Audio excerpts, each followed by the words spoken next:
This is how fast things are changing. This is the information age. If you're operating by old ideas, you're obsolete. You begin the game by, identifying your dream. I think that's really where it all starts. In today's economy and where we are today, it's not just a dream. It's more of a necessity. You've got to identify how you're going to survive more than how you're going to just, get something out there that you want. Here I am in New York City, financial capital of the world, surrounded by millions of people, most of whom will spend their entire lives working hard for money, but will have very little to show for it at the end of their lives. How many people are pissed off? I hate being told what to do. You have to fail fast. No one can steal my dream. You can count on the government destroying the dollar. All currencies have eventually gone to zero.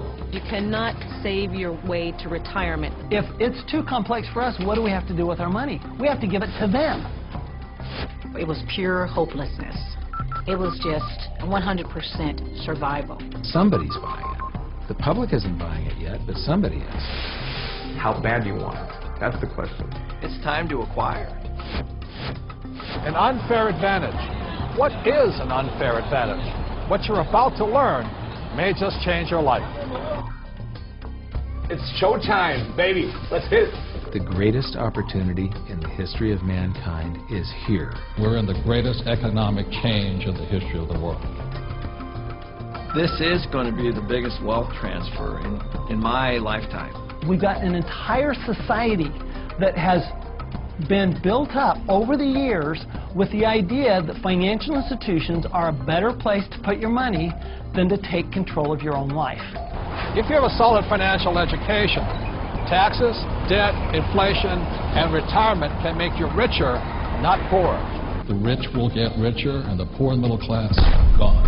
I was around my brother who was a part of a gang, who ran a gang, and that's a lot like running a business. Most people run from problems, and the truth is that's where the opportunities are.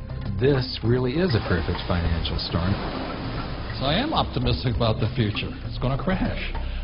The next big economic boom will not be from the internet or China or India, but will be from empowering women. A big part of success is failing so many times that you learn and learn and learn your lessons. Robert says all the time that if you're not being successful, it's because you're not making enough mistakes. People think that cash is like a safe place to be, a place to park your purchasing power. And I think cash is the worst investment that you can have. And if you follow an economist, you're in trouble. Okay, you want to have barely enough income to survive, if you're lucky. Go do 401ks, go do mutual funds, be my guest. This is the best time to talk about this because people have had to shift to context with this economy. To change your financial life often involves changing your mindset. It really is where it starts. It's the attitude, it's the mindset, it's the decision that you're going to, take responsibility for your own financial life. Knowledge is money.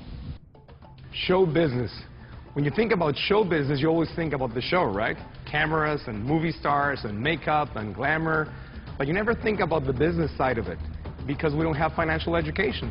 And I didn't learn that until 20 years down the road in my career. And now, I'm not only an expert in the show part of it, but I'm becoming an expert on the business side of it. Business is about production. We can produce our way out of any problem. I was probably age 8 when I started thinking about millions.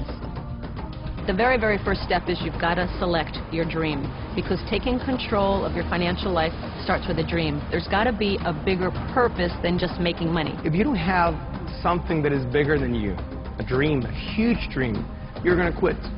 Your friends and who you hang out with, whether you're a child or whether you're an adult, will dictate your destiny and your future. And so you have to be picky and choose your surroundings very carefully. It's creativity.